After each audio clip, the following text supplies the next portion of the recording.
Je suis ravi de vous retrouver sur canalturf.com. On va évoquer le programme dominical de ce 1er juillet, réunion de gala sur l'hippodrome de Saint-Cloud. On va commencer par le quintet, dans cette épreuve qui rassemble des chevaudages bien connus en pareille société. J'ai placé en tête numéro 1 Max Lafrépouille, c'est un cheval confirmé à ce niveau, il est en forme. Il vient de se classer deuxième d'un quintet référence, le prix du Palais du Louvre, disputé début juin, le 7 juin pour être précis, sur l'hippodrome de Paris-Longchamp. Ce jour-là, il devançait le numéro 3 Magnantus, affiché 3e, le numéro 16 Imago Iassus, arrivé 4e, le numéro 4 Prince Nomade, qui lui s'est classé 6e, alors que le numéro 7 Blue Diamond se classait 7e. On prend les mêmes heures, commence As, 3, 16, 4 et 7. Pour une confirmation, on retiendra également le numéro 8 Summary. Elle s'est classée 5e d'un quintet réservé aux 4 ans le 11 juin à Maisons-Laffitte et je la pense ici capable de confirmer face à ses aînés. Le numéro 6, c'est Pamerino, il est en forme, il vient de s'adjuger un quintet plus sur ce même hippodrome de Saint-Cloud. C'était le prix du Pays Basque disputé dernièrement, c'était sur cet hippodrome de Saint-Cloud. C'était également devant Max Lafrépouille qui le retrouve ici. Il le retrouve avec 3 kg de surcharge encourue, raison pour laquelle ce numéro 6, Pamerino, ne figure pas plus haut dans ma sélection. Le numéro 12, Running Waters, était également confirmé à ce niveau. C'est classé 3e de ce même prix du Pays Basque derrière Palmerino et me semble ici en mesure de se mettre en évidence, tout du moins pour l'obtention d'un accès site. On résume tout ça en chiffres: As 3, 16, 4, 7, 8, 6 et 12. Le Grand Prix de Saint-Cloud, toujours à Saint-Cloud en Réunion 1.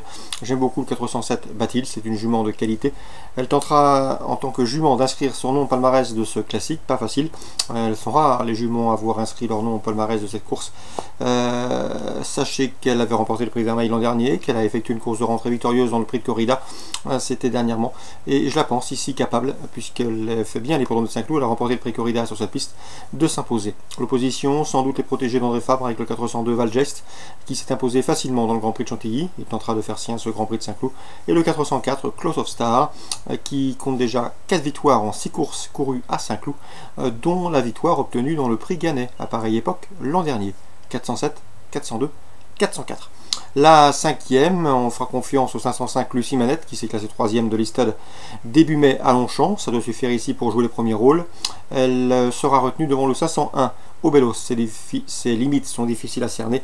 Ce cheval a remporté sa première sortie publique, c'était en débutant donc sur l'hippodrome de Paris-Longchamp.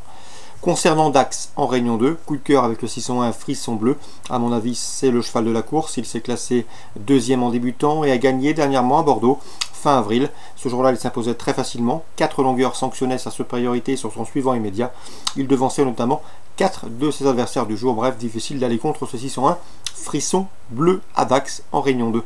Petit mot également sur Saint-Galmier Réunion 5 dans la 7e course. J'aime beaucoup le 705 Domingo Balago, un cheval qui est en retard de gain, qui monte en puissance. Il a effectué sa course de rentrée dernièrement au Sulky.